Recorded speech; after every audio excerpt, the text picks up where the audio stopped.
Hello friends, तो आज हम ला चुके हैं आरआरबी एनटीपीसी जीके सीरीज़ का चौथा लेक्चर, जिसमें इस वीडियो में हम कवर कर रहे हैं स्टैटिक जीके के क्वेश्चन आरआरबी एनटीपीसी के एग्ज़ाम में जो भी प्रीवियस ईयर में आए हुए हैं। साथ ही साथ हम लोग कुछ एक्स्ट्रा नॉलेज भी उसके साथ कवर कर रहे हैं जो कि अभी आने वाले एग्ज़ाम में आपसे पूछे जा सकते हैं। होप आपने प्रीवियस के तीनों लेक्चर्स देखे होंगे, जिससे ये आपको मदद करेगा आगे। अगर नहीं देखे हैं तो आप अभी जाके देख सकते हैं। इसकी मैंने प्लेलिस्ट भी बना दी है, आप वहाँ पे भी जाके क्लिक करके देख सकते हैं। तो आज के इस वीडियो में हम शुरू करेंगे, लेकिन आप पहले की तरह इसमें थोड़ा चेंज लाएंगे। आज हम पहले कुछ टॉपिक पढ़ेंगे, डिस्कस करेंगे, उसके बाद हम लोग क्वेश्चंस को प्रीवियस ईयर पे डिस्कस करेंगे। तो आज जो मैं टॉपिक पढ़ाने वाला हूँ वो है अमेंडमेंट्स इन कॉन्स्टिट्यूशन। इसमें हम लोग बात करेंगे कि जो कॉन्स्टिट्यूशन में अमेंडमेंट्स हुए हैं उसके बारे में, क्योंकि प्रीवियस ईयर में क्वेश्चंस आए हैं अमेंडमेंट के ऊपर भी लेके, तो इस पर हम लोग एक बार डिस्कस कर लेते हैं। तो सबसे पहले जो बात है वो 42nd अमेंडमेंट की। 42nd अमेंडमेंट बहुत ही इंपॉर्टेंट है। पहले तो सबका आपको ईयर याद होना चाहिए, 1976 में आया था 42nd अमेंडमेंट। और इसके बारे में क्या खास बात है कि इसको हम लोग मिनी कॉन्स्टिट्यूशन ऑफ इंडिया भी बोलते हैं इस अमेंडमेंट को। तो ये क्वेश्चन पूछा जा सकता है कि मिनी कॉन्स्टिट्यूशन किसको बोला जाता है। साथ ही साथ 42nd अमेंडमेंट से हुआ क्या था, हमारी फंडामेंटल ड्यूटीज़ को ऐड किया गया था। फंडामेंटल ड्यूटीज़ को ऐड किया गया और साथ ही साथ प्रीएम्बल में 3 वर्ड जुड़े जो जिसके ऊपर कई एग्ज़ाम में क्वेश्चन पूछा जा चुका है। सोशलिस्ट, सेक्युलर और इंटीग्रिटी, ये 3 शब्द आपके प्रीएम्बल में जोड़े गए 42nd अमेंडमेंट के द्वारा। पढ़ते हैं अगले 44th अमेंडमेंट पे। 44th अमेंडमेंट की खास बात यह है कि इसने राइट टू प्रॉपर्टी को हटा दिया। राइट टू प्रॉपर्टी जो थी हमारी, उसको डिलीट कर दिया गया इस अमेंडमेंट के तहत। और साथ ही साथ जो प्रेसिडेंट रूल था, प्रेसिडेंट रूल में इसका कोई लिमिट नहीं थी, मतलब ये इनफाइनाइट टाइम तक के लिए लगता था। तो इसने 44th अमेंडमेंट ने क्या किया, प्रेसिडेंट रूल को 1 ईयर के लिए कर दिया, मतलब केवल 1 साल प्रेसिडेंट रूल 1 साल तक ही रह सकता है। 86th अमेंडमेंट की बात करें तो इसमें क्या हुआ था, 86th अमेंडमेंट से free and compulsory education add किया गया। फ्री एंड कंपलसरी एजुकेशन मतलब 6 से 14 साल के बच्चों को शिक्षा, बेसिक शिक्षा प्रदान की जाएगी। और इसमें ये जो है 86th अमेंडमेंट ये 2002 में आया था। ईयर भी आप याद रखेंगे। 44th मैंने नहीं बताया था, 44 जो है वो 1978 में आया था। ठीक, तो ईयर भी याद रखेंगे। बात करें 91st अमेंडमेंट की, तो 91st अमेंडमेंट से क्या कहा गया था कि जो काउंसिल ऑफ मिनिस्टर होंगे वो 15% ही होंगे। टोटल मिनिस्टर्स का 15% ही होंगे council of minister, including PM. ठीक, पीएम को इंक्लूड करके। फिर बात करें दूसरे अमेंडमेंट एक्ट्स की, जैसे कि कुछ इंपॉर्टेंट और मैं बता दे रहा हूँ इसके अलावा जो है 7th amendment act. 7th amendment से क्या हुआ था, 7th अमेंडमेंट से ये हुआ था कि हाई कोर्ट जो है वो 2 या 2 राज्यों से ज़्यादा के लिए अनिवार्य, मतलब हो सकता है एक ही हाई कोर्ट 2 या 2 से ज़्यादा राज्यों के लिए हो सकता है। फिर बात करें 52nd अमेंडमेंट की। 52nd अमेंडमेंट में क्या हुआ था, 52nd में आपका 10th शेड्यूल ऐड किया गया। इससे 10th शेड्यूल ऐड किया गया। 10th शेड्यूल में क्या है, एंटी डिफेक्शन लॉ के बारे में, एंटी डिफेक्शन लॉ। ठीक, अब इसके अलावा जो कुछ अमेंडमेंट्स हैं, 101st अमेंडमेंट जो कि रिसेंट में हुआ है, ये क्या है, ये जीएसटी से रिलेटेड है। ये कब आया, 2016 में आया। इसके अलावा 103rd आपका अमेंडमेंट एक्ट, ये क्या है, ये इससे EWS 10% रिजर्वेशन प्रोवाइड किया गया, ये 2019 में आया। तो ये सारी चीज़ें आप याद रखेंगे। ये 97th अमेंडमेंट एक्ट से क्या हुआ था, ये आप कमेंट सेक्शन में कमेंट करके बता सकते हैं। अब हम लोग बढ़ते हैं, क्वेश्चन की तरफ बढ़ेंगे, तो डिस्कस करते हैं अब क्वेश्चन को। तो पहले हम लोग बात करेंगे least distance of distinct vision for normal eye. ये प्रीवियस ईयर में क्वेश्चन आया हो कि नॉर्मल आई के लिए जो लीस्ट डिस्टेंस है, मतलब कितनी पास की चीज़ों को हम लोग देख सकते हैं। तो इसका सही आंसर है 25 सेंटीमीटर, मतलब मिनिमम दूरी 25 सेंटीमीटर पे होनी चाहिए किसी भी चीज़ को देखने के लिए। अब आई के बारे में अगर हम पढ़ रहे हैं तो कुछ चीज़ें जान लेते हैं। तो जो आई में एक होता है कॉर्निया। आपका कॉर्निया क्या करता है, कॉर्निया रेगुलेट करता है कि लाइट एंटर करेगी कितनी, लाइट एंट्रेंस को ये रेगुलेट करता है। ठीक, इसके बाद आता है आपका प्यूपिल, आँख। ये सारे आँख के ही पार्ट हैं आपके। प्यूपिल क्या करता है, प्यूपिल कितनी लाइट जाएगी, ठीक, अमाउंट ऑफ लाइट को रेगुलेट करता है, अमाउंट ऑफ लाइट को रेगुलेट करता है। फिर आता है रेटिना, जिस पे आपकी इमेज फॉर्म होती है, ये भी आप पता होना चाहिए, रेटिना इमेज फॉर्म होती है, इमेज फॉर्मेशन रेटिना पे होता है। तो ये 3 चीज़ें आपको आँख से रिलेटेड पता होनी चाहिए। बढ़ते हैं अगले क्वेश्चन की तरफ। Pressure is measured in terms of, pressure को किसके टर्म में मेजर किया जाता है? तो प्रेशर जो होता है, प्रेशर हम लोग जानते हैं, प्रेशर का फॉर्मूला होता है force upon area, force upon area. तो जो इसका सही आंसर होगा ये, it is measured in terms of force and area. Work done क्या होता है? वर्क डन जो होता है वो आपका होता है फोर्स इनटू डिस्प्लेसमेंट, मतलब कितनी दूरी पे ऑब्जेक्ट डिस्प्लेस हुआ है उसको मल्टीप्लाई कर देंगे हम, कितना फोर्स लग रहा है, तो वो हमारा वर्क डन आ जाएगा। ठीक। और इसके अलावा जो यहाँ पे डेंसिटी है, डेंसिटी क्या होती है किसी भी चीज़ की? तो डेंसिटी जो होती है वो होती है mass upon volume, mass upon volume. इसके अलावा कुछ और फार्मूले आपको याद होने चाहिए, जैसे कि काइनेटिक एनर्जी का फार्मूला क्या होता है? Half mv²। ठीक। पोटेंशियल एनर्जी का क्या फार्मूला होता है? पोटेंशियल एनर्जी उसका फार्मूला होता है mgh, मतलब वो हाइट पे डिपेंड करती है। ये सारी चीज़ें आपको पता होनी चाहिए। बढ़ते हैं अगले क्वेश्चन की तरफ। The quit India movement was launched by Mahatma Gandhi in the year, quit India movement को महात्मा गांधी जी ने कब लॉन्च किया? तो ये काफ़ी इंपॉर्टेंट क्वेश्चन है। इसके अलावा क्विट इंडिया मूवमेंट ही नहीं, गांधी जी ने जितने भी मूवमेंट लॉन्च किए हैं वो सभी इंपॉर्टेंट इवेंट हैं, सभी का ईयर आपको पता होना चाहिए। तो हम एक एक करके सारे इवेंट को डिस्कस करेंगे। तो सबसे पहले बात करते हैं 1920 की। 1920 पे गांधी जी ने लॉन्च किया नॉन कॉपरेशन मूवमेंट। ठीक, ये आप याद रखिएगा, non cooperation movement Gandhi ji ने कब लॉन्च किया? 1920 में। फिर इसके बाद आता है 1930। 1930 में गांधी जी ने लॉन्च किया Civil Disobedience Movement, Civil Disobedience Movement. ठीक, ये भी याद रखिएगा। फिर बढ़ते हैं अगले, गांधी इरविन पैक्ट जो है वो होती है आपकी 1931 में, जस्ट इसी के बाद 1931 में आपकी होती गांधी इरविन पैक्ट। ठीक, गांधी इरविन पैक्ट। फिर क्विट इंडिया मूवमेंट जो है ये आपका होता है 1942 में, 8 अगस्त 1942 को क्विट इंडिया मूवमेंट लॉन्च किया जाता है।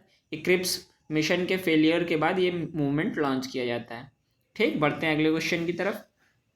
Shimla Agreement 1972 was sign between, Shimla Agreement किसके किसके बीच में साइन हुआ था? तो इंदिरा गांधी और बेनजीर भुट्टो के बीच में साइन हुआ था, जो कि क्या कहते हैं पाकिस्तान के पीएम है और ये इंडिया की पीएम थी उस समय। तो ये इन दोनों के बीच में साइन हुआ था, ये एक पीस एग्रीमेंट था। ठीक, पीस एग्रीमेंट था ये आप याद रखेंगे, शांति समझौता। बढ़ते हैं अगले क्वेश्चन की तरफ। The constitution day of India is observed on, constitution day हम कब मनाते? तो इसमें बहुत लोग कंफ्यूज होते हैं 26 जनवरी और 26 नवंबर के बीच में। तो एक्चुअली हमारा जो कॉन्स्टिट्यूशन डे है वो 26 नवंबर को मनाया जाता है। 26 जनवरी को ये पूरी तरीके से लागू कर दिया गया था, लेकिन जो हमारा एक्चुअल कॉन्स्टिट्यूशन है वो 26 नवंबर को ही बन के तैयार हो गया था। और 26 नवंबर ईयर अगर आपसे पूछे तो 26 नवंबर 1947। ठीक, ये आप याद रख सकते हैं। बढ़ते हैं अगले क्वेश्चन की तरफ। The constitution adopted Indian national flag on, Indian national flag को हमने कब अडॉप्ट किया था? तो ये 22 जुलाई 1947 को ये हमने अडॉप्ट किया था नेशनल फ्लैग को। और इसको डिज़ाइन किसने किया था ये भी क्वेश्चन पूछा जा सकता है। तो इसको डिज़ाइन किया था पिंगली वेंकैया ने, पिंगली वेंकैया। इसके अलावा जो हमारा इंडियन फ्लैग है, ठीक, उसमें जो उसके लेंथ इज टू ब्रेड्थ का रेशियो क्या होना चाहिए? इसकी लेंथ और ब्रेड्थ, तो ये होना चाहिए 3:2 का। कभी कभी एग्जाम में क्वेश्चन आपको से ब्रेड्थ इज टू लेंथ पूछता है, तब उसका आंसर होगा 2:3। तो इन दोनों में कंफ्यूज मत होइएगा, ये ध्यान से याद रखिएगा। बढ़ते हैं अगले क्वेश्चन की तरफ। During India's freedom struggle the newspaper young India was published by, young India नाम का न्यूज़पेपर किसने पब्लिश किया था? तो यंग इंडिया जो है ये महात्मा गांधी का एक न्यूज़पेपर था जो महात्मा गांधी द्वारा पब्लिश किया जाता था। इसके अलावा महात्मा गांधी एक हरिजन नाम का भी न्यूज़पेपर पब्लिश करते थे। ठीक, हरिजन नाम की, ये भी आप याद रख सकते हैं। बढ़ते हैं अगले क्वेश्चन की तरफ। Yellow fever is mainly transmitted among humans by, yellow fever किसकी वजह से ट्रांसफ़र होता है? तो ये फीमेल मॉस्किटो की वजह से होता है, जिसका नाम होता है एडीज़। ठीक, ये भी प्रीवियस ईयर में आया हुआ क्वेश्चन है, तो आप याद रख सकते हैं। बढ़ते हैं अगले क्वेश्चन की तरफ।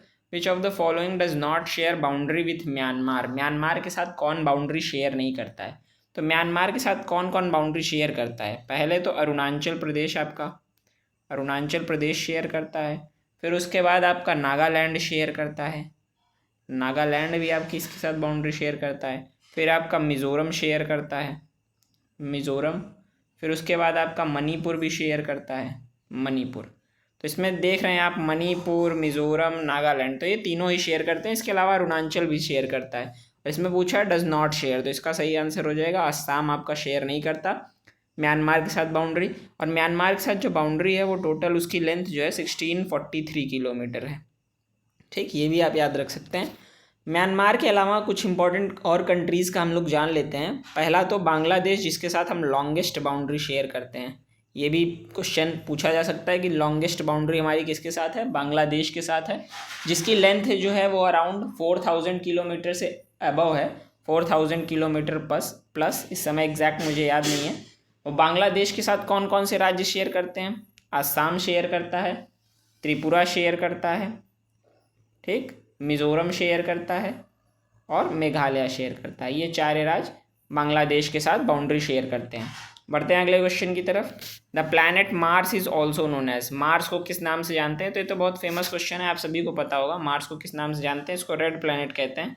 इसके अलावा कुछ और प्लैनेट का जान लेते हैं। आपको जो वीनस को जो है वो हम मॉर्निंग स्टार या इवनिंग स्टार दोनों कह सकते हैं। ब्लू प्लैनेट हम अपने अर्थ को कहते हैं, पृथ्वी को, क्योंकि 70% से ज़्यादा वाटर है। इसके अलावा जो मेन इंपॉर्टेंट है, कुछ होते हैं आपके टेरेस्ट्रियल प्लैनेट, कुछ होते हैं जोवियन प्लैनेट। तो टेरेस्ट्रियल प्लैनेट कौन है? जो अंदर के 4 प्लैनेट हैं, मतलब जो शुरू से होते हैं, जैसे कि मरकरी, आपका मरकरी, ठीक। इसके अलावा वीनस, अर्थ और मार्स, ये 4 जो हैं आपके टेरेस्ट्रियल प्लैनेट हैं। फिर इसके बाद होता है जोवियन प्लैनेट्स, यानी जो गैसेस के बने होते हैं। ये जो बाद के 4 हैं आपके, कौन कौन से? जुपिटर, यूरेनस, नेपच्यून और सैटर्न, तो ये चारों जोवियन प्लैनेट्स में आते हैं। तो ये भी आप याद रख सकते हैं इसके साथ। बढ़ते हैं अगले क्वेश्चन की तरफ। What happens in an oxidation reaction, oxidation reaction में क्या होता है?